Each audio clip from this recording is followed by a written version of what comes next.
Bună dimineața încă o dată, îmi face o deosebită plăcere să fiu astăzi aici, alături de dumneavoastră și doresc să felicit revista Forbes pentru organizarea acestui forum care reunește reprezentanții ai comunității financiare și de afaceri.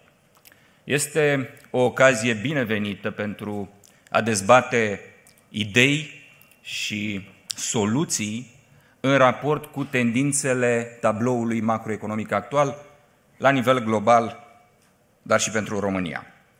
Totodată consider că este momentul să încercăm să privim dincolo de paradigma actuală a crizelor multiple și să începem să prefigurăm de o manieră concretă și pragmatică felul în care ne dorim să arate parcursul economic și social al României în anii următori.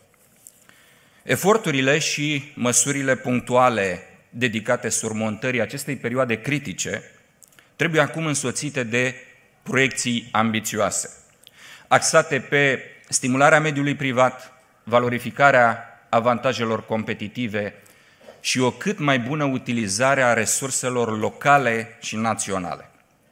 Stimați invitați, în plan global sunt încă pași consistenți de parcurs pentru a putea vorbi din nou despre stabilitate și predictibilitate.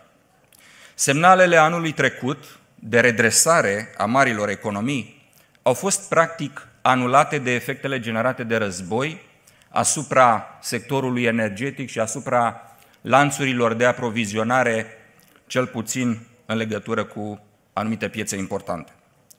Organismele internaționale confirmă fragilitatea economiei mondiale, a cărei creștere se va situa în 2022 în jurul a 3%, conform estimărilor realizate de Fondul Monetar Internațional și Banca Mondială.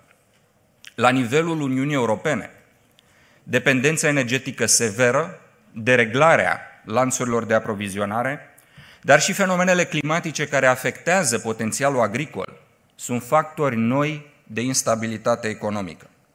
În aceste condiții se anticipează o creștere economică modestă de doar 2,7% la nivelul întregului bloc comunitar.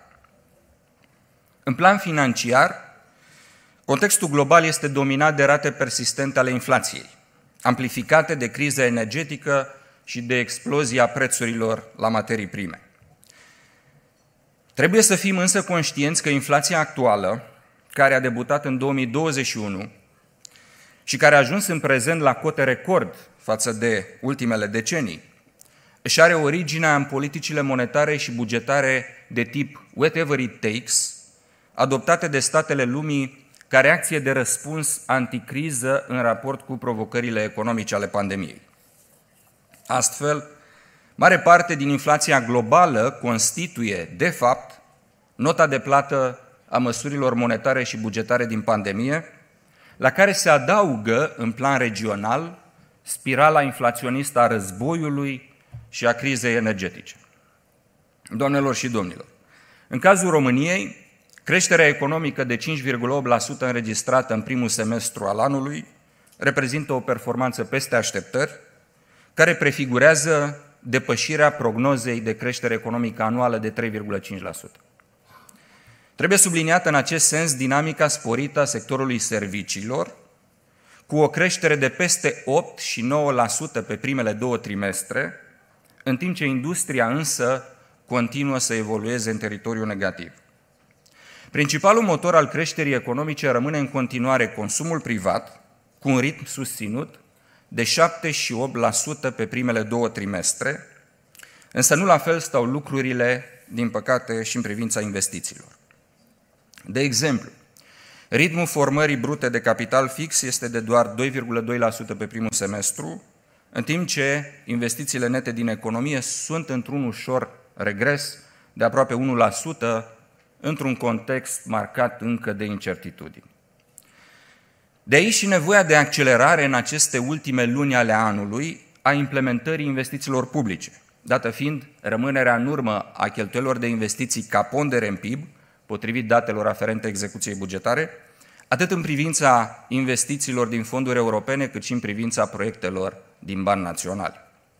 Este însă îmbucurătoare menținerea apetitului investițional extern, demonstrat de creșterea cu aproape 44% a investițiilor străine directe pe primele 7 luni ale anului, chiar dacă acestea nu reușesc să contrabalanceze adâncirea dezechilibrelor externe, probabil cea mai serioasă vulnerabilitate macroeconomică din prezent.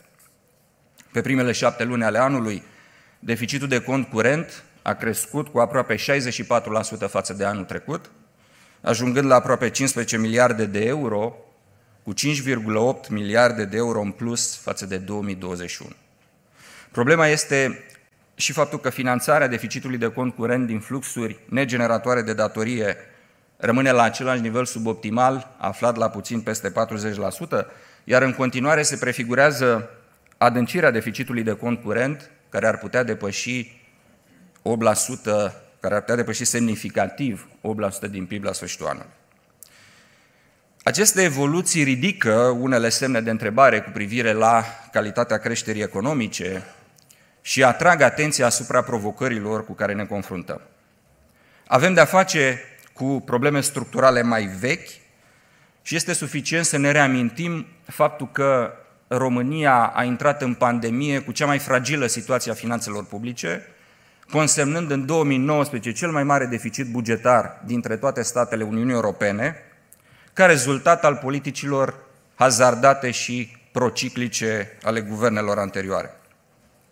Ulterior, în cei 2 ani de pandemie, datoria publică a României a înregistrat una dintre cele mai rapide creșteri din Uniunea Europeană, de la 35% din PIB în 2019 la aproape 50% din PIB în prezent. Aceasta, deși România a revenit printre primele la nivelul produsului intern brut de dinaintea pandemiei, încă din trimestrul 2 al anului 2021. Ne confruntăm așadar cu provocări structurale acumulate de-a lungul mai multor ani, ca urmare atât a politicilor economice defectuoase, cât și a crizelor intervenite sau a unor măsuri disproporționate. Persistența inflației înalte, aflată la peste 15% și în luna august, precum și costurile sociale aferente acesteia, complică, evident, ecuația deciziei de politică economică. Trebuie să știm însă că rezultatele așteptate în economie nu pot apărea peste noapte, ci doar în timp și în funcție de consensul politicilor economice. În această privință, politica monetară și politica fiscal-bugetară trebuie să lucreze împreună responsabil în aceeași direcție sănătoasă. Doamnelor și domnilor, nevoia de stabilitate, echilibru și consens este mai importantă ca niciodată în contextul economic și de securitate din prezent. Reconstrucția economică devine un puzzle complicat, a cărui rezolvare impune preocupări sporite pentru soluții comune, pentru solidaritate și unitate la nivel european. Economia europeană este puternic influențată de obiectivele Pactului Verde, în condițiile unei crize energetice care se resimte tot mai adânc în competitivitatea industrială și în performanța marilor consumatori de energie, precum industria construcțiilor, siderurgia, industria auto. Prioritățile energetice ambițioase ale Uniunii Europene au făcut ca ponderea energiilor regenerabile în mixul energetic european să crească în ultimul deceniu cu 16 puncte procentuale, de la 22% la 38%.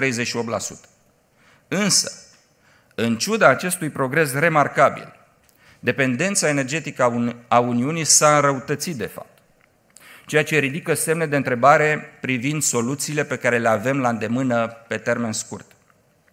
Parcursul Pactului Verde European în materie de mediu și energie este un factor cheie, dar care poate acționa asupra economiilor europene cu beneficii și viteze diferite și cu implicații profunde pe termen lung.